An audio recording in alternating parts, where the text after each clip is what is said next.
Hey everyone, Liz here, welcome to my channel. Today's project are these super cute little fabric clothing tags that I hand stamped, hopefully out of stuff you have around the house. The stamps are made out of just a standard eraser, so that's just a school eraser, carved with an X-Acto knife or a blade of some sort. You'll need a pencil, preferably a softer one, a 2B or a 4B. A HB will work, but it's just not as great. A washable marker to do some test printing, and your design. I've chosen this little heart and some text that says the back. Also, you'll need something to print the final product with, so I'm using these So Soft fabric paints because that is what I had on hand. You can use any kind of fabric paint or fabric ink or screen printing ink. Even a stamp pad. You can get stamp pads for fabric ink, which would be absolutely perfect for this project. I'll link that up in the description. So first thing you need to do is transfer your design onto your eraser. So here's one I've prepared earlier. I've already transferred over the text, the back. You'll see that it's backwards on the eraser, which is what you need so that when you turn it over and print it, it reads the right way around. So what you do first is colour in, using your pencil, all of the area that you want black. So everything that's black on your little design, you want to colour that in.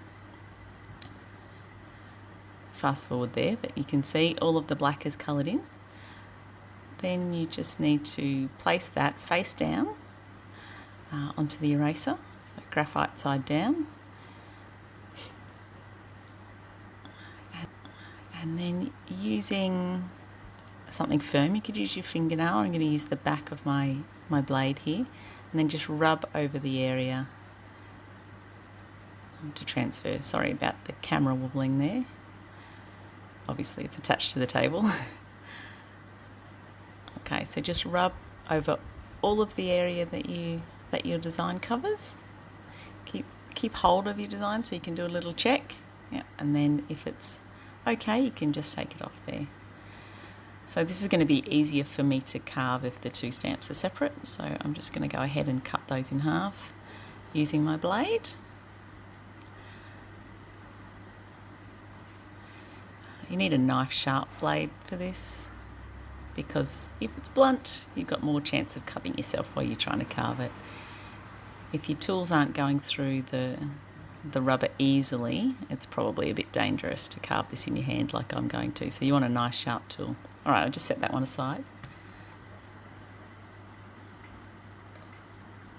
So it's much easier than you might think to carve these. Basically what you want to do is carve away from your line on a 45-degree angle. That way your little line stays intact there and it's well supported in the eraser. You're not wanting to cut too deep, so just take your blade on a 45-degree angle and work it around. Like I said, it should go through the eraser really quite easily. If it's not going through easily, you could be in danger of slipping out and cutting yourself. So make sure you've got a really sharp blade.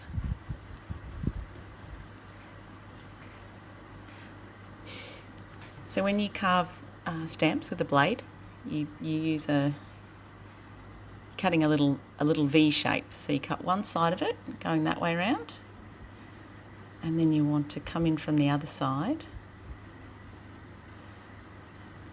and make the other half of the little V. I am no expert at stamp carving. This is maybe the 5th or 6th stamp that I've carved. For some really, really good information on stamp carving, there's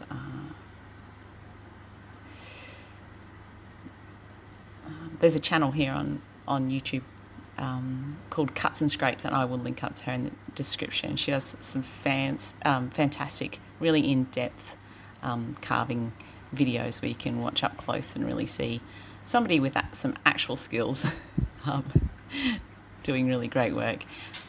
I'm super impressed by her lettering. She's fantastic at carving lettering, so I will link up to her. But as a beginner's guide, just like I'm doing here, you can carve out your little V all the way around the outside of your line, and then for the next bit over, you just carve another little V. And you'll see there that takes out the next bit that we don't need. Basically, you're working on carving out all the material that isn't the black line, and you want your black line staying there. So I'm going to speed things up now, just because it's going to be exceptionally boring to sit and watch me do this in real time.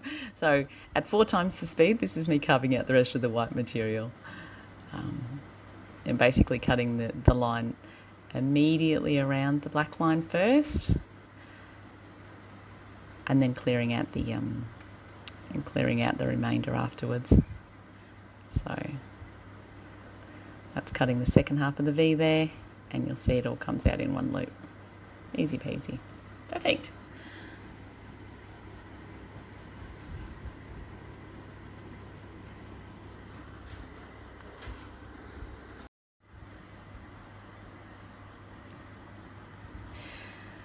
You can also do this kind of carving with lino cutting tools, and I got a cheap set of those down at my local sort of dollar store for $4.50 or something.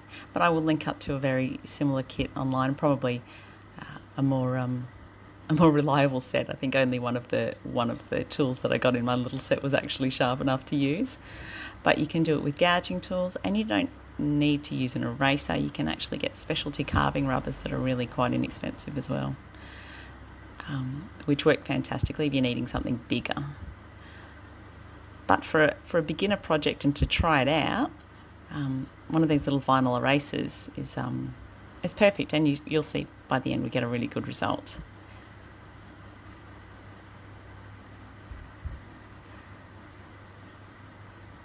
Well, I'm loving this in 4 times the speed. I feel like it'll be pretty fun if this was how long it actually took, but really still only about sort of 10 minutes to carve it out. And there you go. There's the finished heart.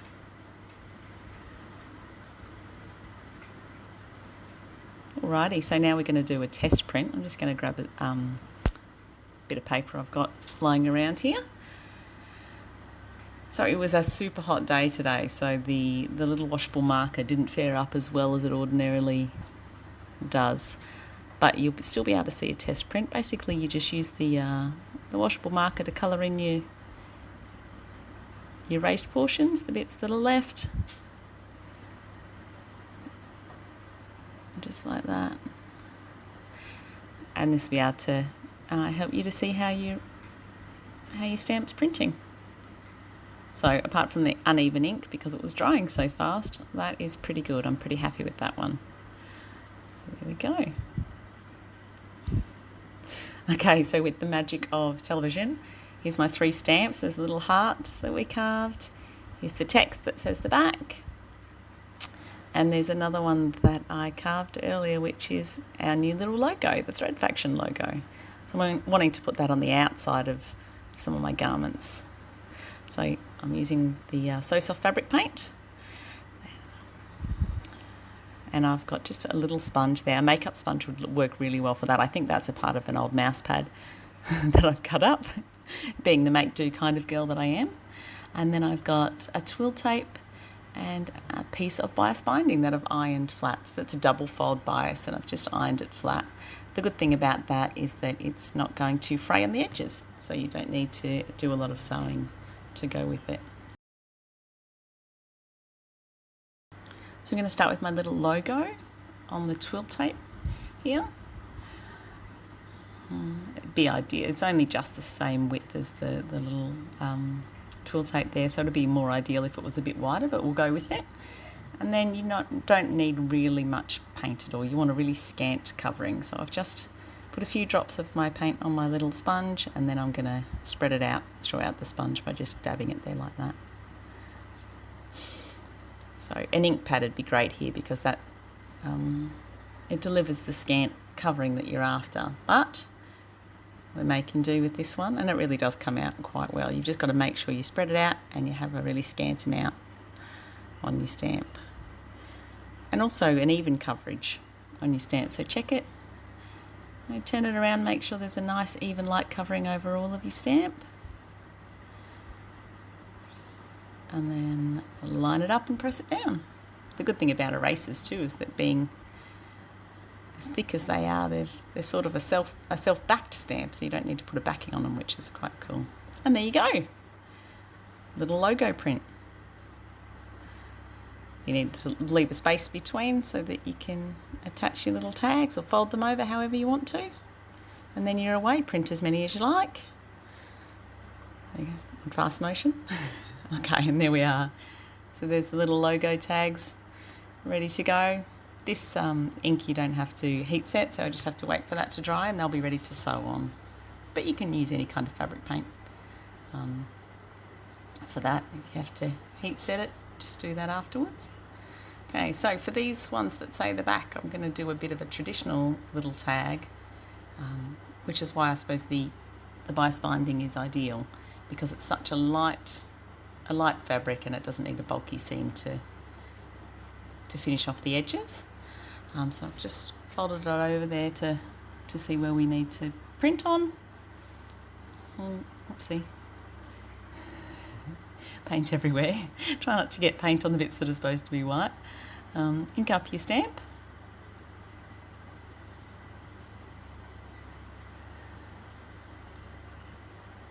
And there you go. Just like that. There you go, the back, little tags. So I'm going to make a few of those while I'm here. And you can make as many as you want along your tape. Just like that.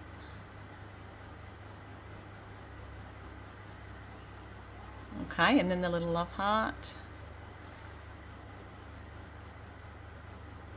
Same way, if you're going to make a traditional tag, make sure you turn your love heart around the other way so that it's going to be up the right way when it's on the tag. A few of those. And then for my last one, we'll see after this, I wanted to do a tag that was sideways and had the little love heart and the back. And I'm just going to sew that on sideways at the back waistband. So I just left enough space on both ends of that to fold it over and sew it on. So there you go, that little one there. And we're away. Super happy with the results of this little project. Yeah, and if you have a try, tag me and let me know. I'd like to see what you come up with. Thanks for watching and subscribe if you like our channel. Bye.